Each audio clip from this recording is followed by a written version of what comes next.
Hey, what up, y'all? Big Daddy here from Duke Southern Grill. I'm dying on the inside because this is like take 3. I don't normally do retakes, but I don't know. Something's wrong. My mouth, it just wasn't working right. And I mean, I could have left it in there to give everybody a nice chuckle, but not today. Not at my expense today. So, we're getting into some bread making. We're making sweet potato swirl bread. I'm trying not to screw up because I don't want to shoot another take. So, you can have this bread with your tea or your coffee. Personally, I'm a coffee drinker. It tastes great. Hope y'all not like my wife out there, y'all dunkers. That's just, I'm not with that. I don't know. I don't know. But if y'all do like it, dunk the bread. Do whatever you choose to do. It can be used to make French toast. It can be used just as, toasting some butter on it, or like my son likes to say, jam. I don't understand, You would think he's from England or something like that. I don't know. He likes to say jam instead of jelly. But whatever you want to do, just do this. Watch this video and learn how to make this awesome bread. All right. If you like sweet potatoes and you like a little bit of the spices such as nutmeg and cinnamon, and you like brown sugar and butter, you would love this bread. If those flavors suit you, you want to do this bread.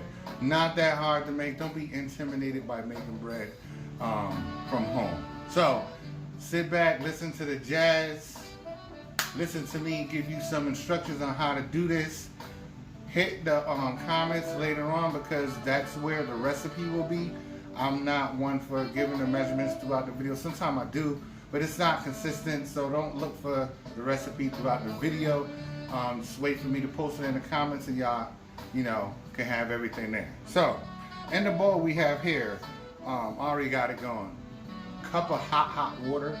I'll put the temperature needed in the recipe. I have a packet of yeast, or if you have, a jar or whatever, two and a half teaspoons of yeast. I have a tablespoon of sugar. You don't want too much sugar in this because sweet potatoes have their own sugars. You don't want it to be too sweet. See, I'm staying away from that word that tripped me up the first time. Anyway, also in this, you have, that's it. That's all I have in here, right? Yes. Yeah. The water, the yeast, and the sugar. So what we like to do, well, what I like to call it, is I like to have the yeast do its thing. So basically, it's feeding off of the sugars and just growing. The technical term for it is blooming. So do its thing. You know what I'm saying? Let's keep it simple. Ain't gotta be all technical like that, right? Now to this, we're going to add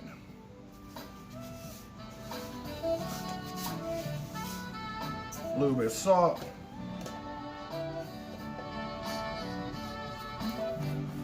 trying to hide labels here, a little bit of cinnamon. I don't want nobody saying I owe them whatever.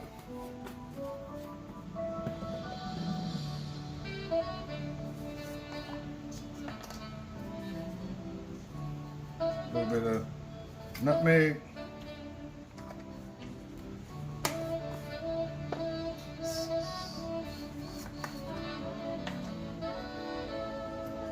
Allspice. It smells great already. It sure does. If you're a fan of fall like my wife, you will love these the smell right now. Just a tiny bit of vanilla.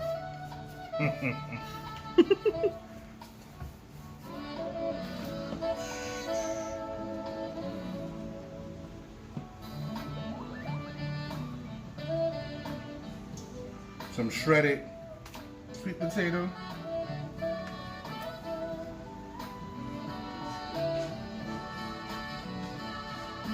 Going with about a cup. I'll do 2 cups. You ain't gotta follow me, just stay right there. Come over here. I like to do this a little bit of time, at a time rather. We ain't gonna cut. It just helps it mix better for me.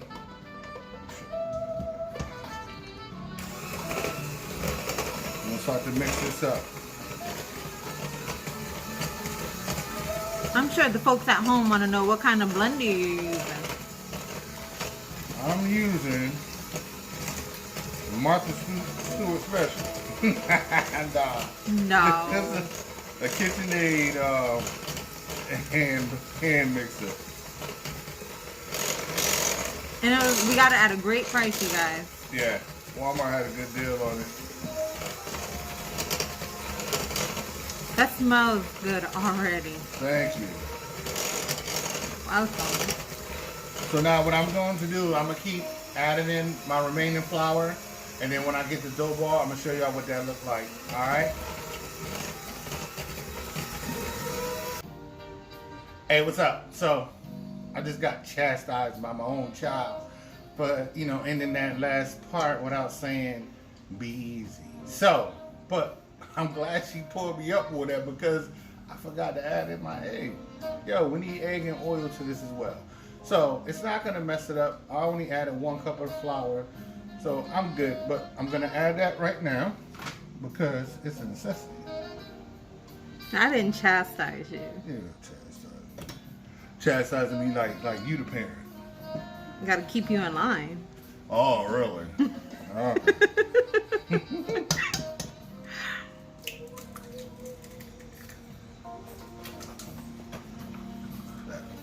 So now,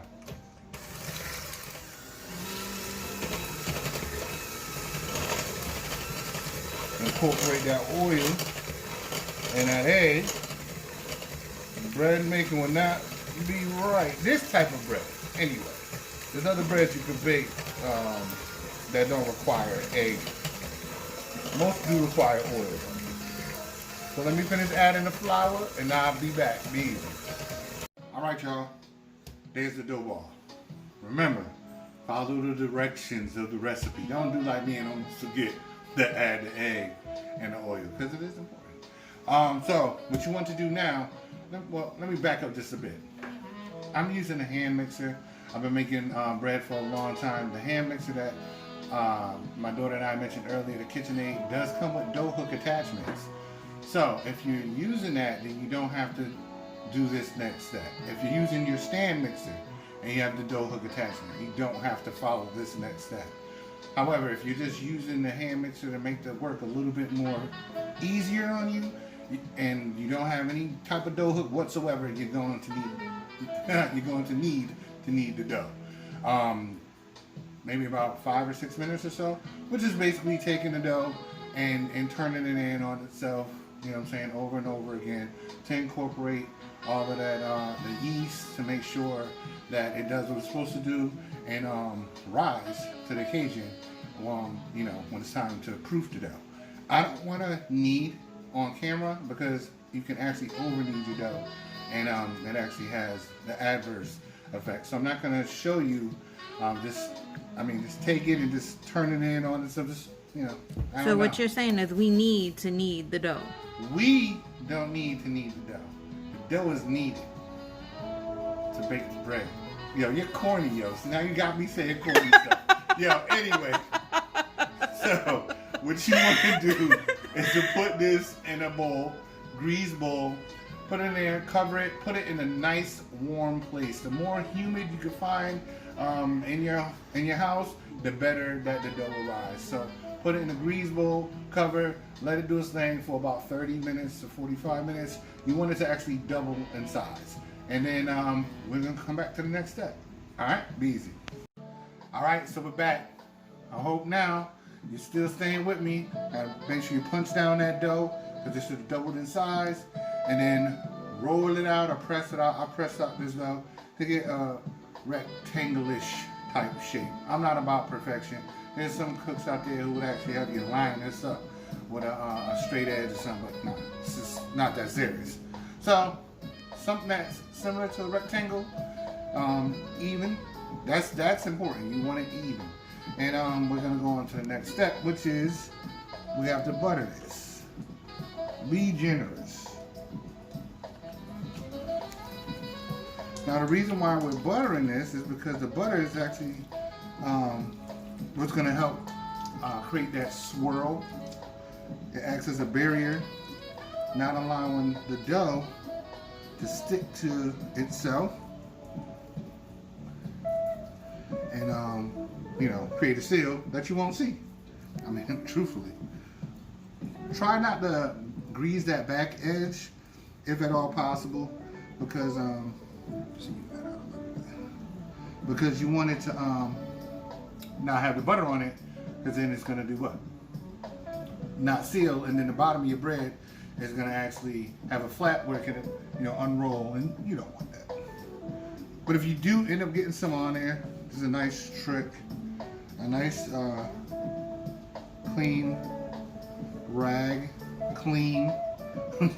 rag, some hot water, and just wipe that back edge off, and it'll remove that butter.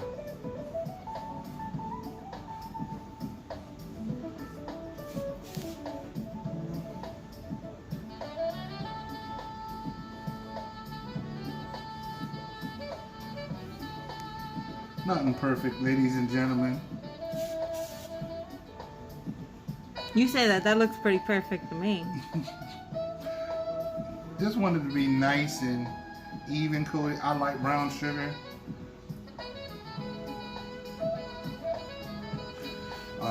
You could actually make variations of this by putting some nuts up in there, pecans, whatever. You know what I'm saying? Do your thing. First, learn how to do it, then switch it up, if you choose to do so.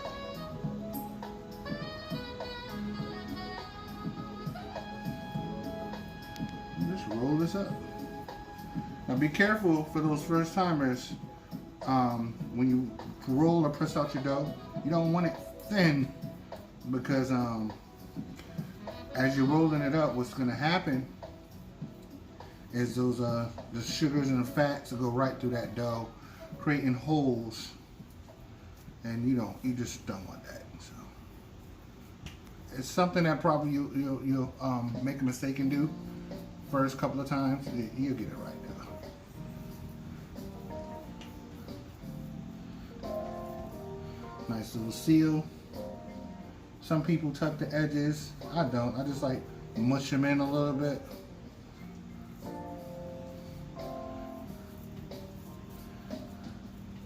Then you want the seal, of course, to be where? On the bottom. And there you go. That is it. I'm about to get this in my bread pan. So, bread pan, okay? This is what you want to use. You can actually put it on, a baking sheet, a baking pan if you want to. It's not gonna rise up like a bread, like a loaf of bread though if you do that. So a couple of bucks, get you a bread pan. Once again, we're gonna do the same thing that we did earlier. You're gonna cover it, nice, dry, warm place, and let it proof for about 40 minutes or so, till it doubles. I'm gonna try to see if my science was right and I can get this to rise above the pan. I'm gonna show you what that look like when I come back. Be easy. All right, so now your bread should look like that. Definitely should look like that. I let this proof a little longer than 40 minutes. So if you wanted to look like that, let it go a little longer than 40 minutes. But that's going to be a beautiful bread. In the oven, it's going to go on 400 degrees for about 40 minutes, or until I have an internal temp of about 200 degrees. Now, you may have looked at other sites or whatever, seen different baking temps for different breads. Let me tell you something. 400 degrees is something that I bake my bread on, all the time. So you can follow this recipe and not have any burnt bread, a hard, crunchy bread, or you can go with somebody else, but don't say, I followed Big Daddy's recipe, but I did it this way, but I'm mad at Big Daddy. That's how I just want to put that disclaimer out there. 400 degrees for about 40 minutes, but use that thermometer, okay? Because close to 200 degrees is where you want your bread. Nice and done. And there's a little trick, old school. If you tap on the side, close to the bottom of the pan, it should sound hollow. That means that all of that moisture, all of that wet dough is gone.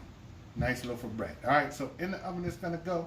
And when we come back, we're gonna take a slice out of that and see that nice swirl. Y'all be easy.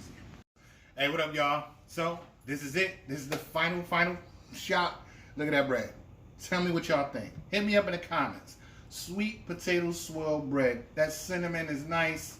The butteriness, you're gonna want to have this bread at home. And since I'm not selling it in the stores, and if you're not local to my area and I can't cater it for you, you're gonna have to make this at home. That's why I'm sharing it with y'all. I'm sharing the love. So do likewise, please, and share the love. Like, subscribe, share, follow, hit that bell, all of that good stuff, because it helps me out. And in return, y'all get these awesome videos. Remember to check us out on dsgcatering.com. Hit us up on our new blog. I'm gonna leave that in the comments, because that's where the recipe is gonna be linked for this awesome bread. And y'all know what I'm about to say. It's a crazy world out there. Be safe, be easy.